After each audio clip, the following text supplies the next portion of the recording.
Hey everybody, so you know that last month I did reaction videos to regional qualifying results. So this month is no different. Let's hop right in. Europe from 2 days ago, groups C, E, and F. So Group C, we had Northern Ireland versus Germany. Germany clinched qualification with a 3-1 victory on the road in Northern Ireland, scoring relatively early for 2 goals inside the first 20 or so minutes of the game. I thought it was going to be a lot harder for them because I know Northern Ireland is in really good shape under their manager, Michael O'Neill. They stand a good chance of qualifying through the playoffs. But maybe that's just a testament to how good Germany is. Nonetheless, they qualify relatively comfortably in a group that I thought was going to be a little bit closer. Northern Ireland should be proud of themselves. They fought on. They got a consolation goal in the end. And they're going to the playoffs most likely. They still have to play against Norway on the road next week, so good luck to them. Speaking of Norway all of a sudden finding good form, too little too late as they're already eliminated, defeating San Marino on the road 8-0. Very comfortable victory for Norway. I didn't think they would win by that margin. Because I think Germany beat San Marino by a similar margin. I thought Norway would probably win like 5, I don't know, maybe like 4-0, 5-0, maybe 6-0. But, I mean, yeah, it's a little bit too late for them, but they can end their qualification on a high note by trying to finish as high as they can. They play Northern Ireland at home next week, so maybe they can get a win there, though I think it's going to be much tougher for them. But still, good job for them. San Marino, I mean, there's not much to say. Azerbaijan versus the Czech Republic. Really disappointing campaign from the Czech Republic this time around. Eliminated after only 7 or 8 games of the full 10. I thought they would really make a strong case to finish as the runner-up in this group, but they fell way behind Northern Ireland, and they just cannot make up the deficit. They got a very morale-boosting victory on the road in Azerbaijan. 2-1, a hard-fought victory. So now they stand in pretty good contention to finish in third in this group, which is a small consolation prize. With the Czech Republic, they've really fallen in recent years. Go check my recent video on the Czech Republic's previous golden generations, and you'll know what I'm talking about. I hope to see the Czech Republic do better in the next qualifying cycle, whenever that is. And then from this group, we also, oh no, that's pretty much it. So Group E, Poland getting a crushing victory on the road against Armenia, a result that I was surprised because Armenia is usually a difficult team to beat at home, but I guess they've been on the decline as well recently, in recent years, because Armenia used to be a relatively decent squad, and Poland thumping them 6-1. They're ready for the World Cup. They're close. They're on the verge of clinching it. Denmark earning a very scrappy victory on the road in Montenegro, a crucial result for them to stay just behind Poland, nipping at their heels, trying to squeeze into the last spot. They'll need a couple of results to go their way on the final match day in order to get there, but we'll see how that goes. Montenegro versus Denmark. If that match ended in a tie, Poland would have qualified directly. But now Poland have to wait till next week. But they're probably going to clinch it. They're most likely going to clinch it. Montenegro are not eliminated, but they have to hope that they beat Poland, as well as, I think, Denmark dropping points. I'm not sure. But Montenegro on the outside looking in for the most part.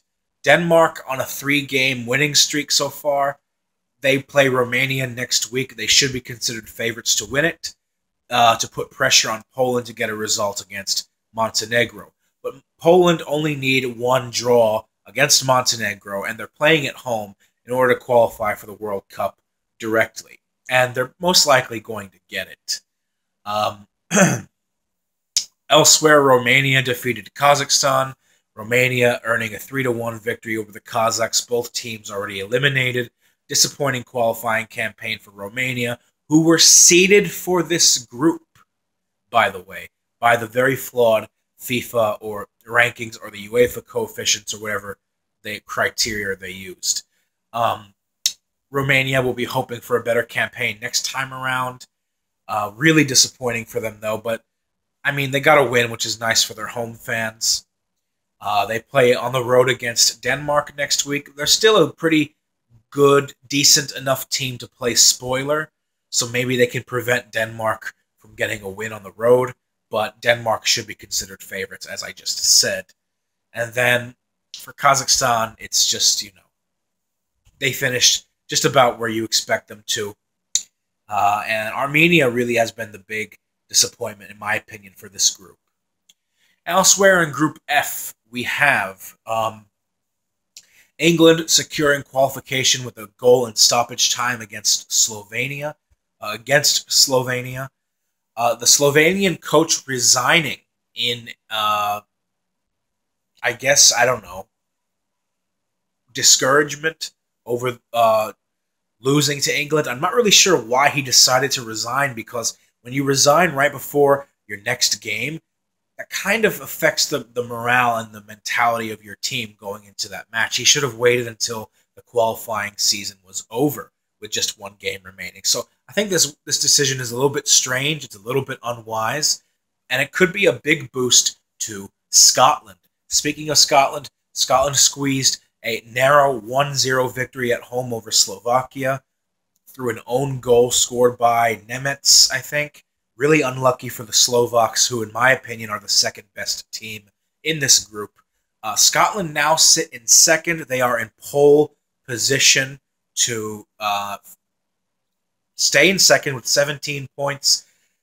But they play Slovenia on the road next week, and that's going to be difficult to do. Slovenia, honestly, I thought Slovenia have everything to be proud of based on the fact that they almost held England to 2 draws this qualifying season. They got a draw at home against England. They almost got one here at Wembley against England, or in London, or wherever they played. So I'm not really sure why the coach feels compelled to resign, considering that they are still very much alive for a spot to get second, considering they play Scotland, a team that they are better than at home. But they're throwing a gift to Scotland, I guess, not really thinking this through properly. Slovakia, in my opinion, are still favorites to come in second because they play Malta at home. They should rack up the score on them. And then the only way that Scotland can finish in second, even though they are in second currently, would be if Scotland defeats Slovenia. Because if Scotland get a point on the road in Slovenia, and Slovakia beats Malta, Slovakia would very likely finish ahead of Scotland on goal difference. So, Scotland is by no means out of the woods yet. I still consider them most likely to finish third or fourth in this group.